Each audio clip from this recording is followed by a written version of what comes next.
কাঁচা আম ফুরিয়ে যাওয়ার আগেই এই মোরব্বা রেসিপিটা একবার হলেও তৈরি করে দেখুন, খুবই মজা লাগবে। আজকে কাঁচা আমের মোরব্বার A to Z tips and tricks সহ রেসিপিটা শেয়ার করতে যাচ্ছি। আশা করছি ইনশাআল্লাহ খুবই ভালো লাগবে। অবশ্যই ভিডিওতে একটা লাভ রিয়েক্ট দিয়ে দিবেন আর ভিডিওটা সবাই যার যার টাইমলাইনে শেয়ার করে নেবেন যেন পছন্দ মতো দেখে নিতে পারেন।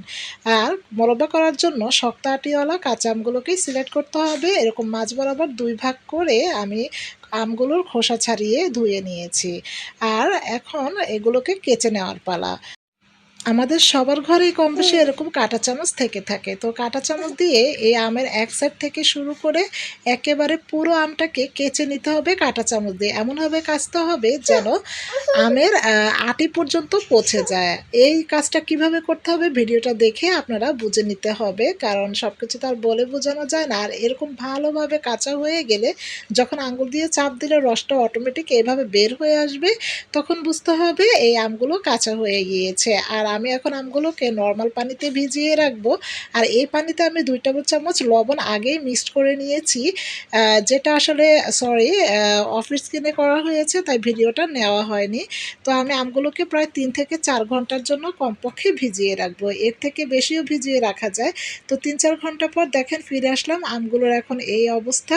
এগুলোকে খুব ভালো করে আঙ্গুল দিয়ে হাত দিয়ে চেপে পানি নিংড়ে নিতে হবে। এমনভাবে নিংড়ে নিতে হবে যেন কোনো প্রকার পানি এই আমের গায়ে একেবারেই না থাকে আর টকগুলো পুরোপুরি রস বের হয়ে যায়। আর এই তো এক এক করে সবগুলো আম খুব ভালোভাবে নিংড়ে নিয়েছি। দেখেন, দেখেই বোঝা যাচ্ছে কতটা ভালো করে নিংড়ানো হয়েছে।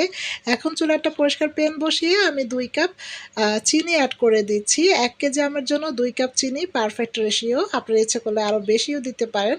আর সুন্দর একটা ফ্লেভারের জন্য ২ টা দারচিনি স্টিক, ৩-৪ টা এলাচ আর একটা তেজপাতা দিয়ে দিয়েছি। আর যে কাপে চিনি মেপে নিয়েছি ওই কাপের সমান ২ কাপ পানিও আমি এখানে অ্যাড করে দিয়ে চুলার মিডিয়াম ফ্লেমে নেড়েচেড়ে একটা শিরা তৈরি করে নিব। ১ থেকে ২ টা বলক যখন চলে আসবে সে পর্যায়ে চিনিটা ভালো করে গলে যাবে। আর আগে থেকে কেচে নিংড়ে নেওয়া আমের টুকরোগুলোকে এক এক করে এই চিনি শিরাতে দেব।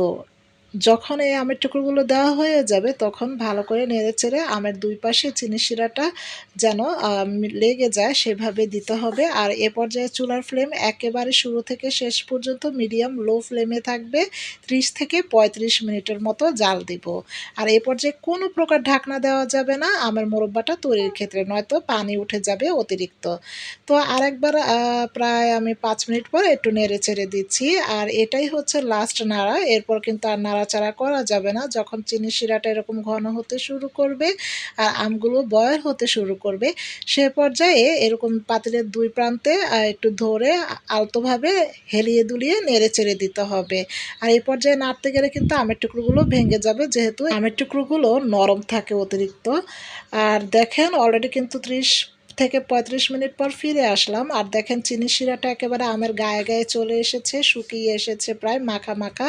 আর যখন আমের টুকরোগুলো এরকম স্বচ্ছ হয়ে যাবে তখন বুঝতে হবে কাঁচা আমের মোরব্বা আমাদের রেডি হয়ে গিয়েছে। আর এ পর্যায়ে চুলার ফ্লেম বন্ধ করে দিয়েছি। আর দেখেন এই তো ফাইনাল লুক কাঁচা আমের মোরব্বার। যখন ঠান্ডা হয়ে যাবে তখন একটা পরিষ্কার জারে নিয়ে আপনারা এটাকে সংরক্ষণ করতে পারেন। আজকে এই পর্যন্তই। আল্লাহ হাফিজ।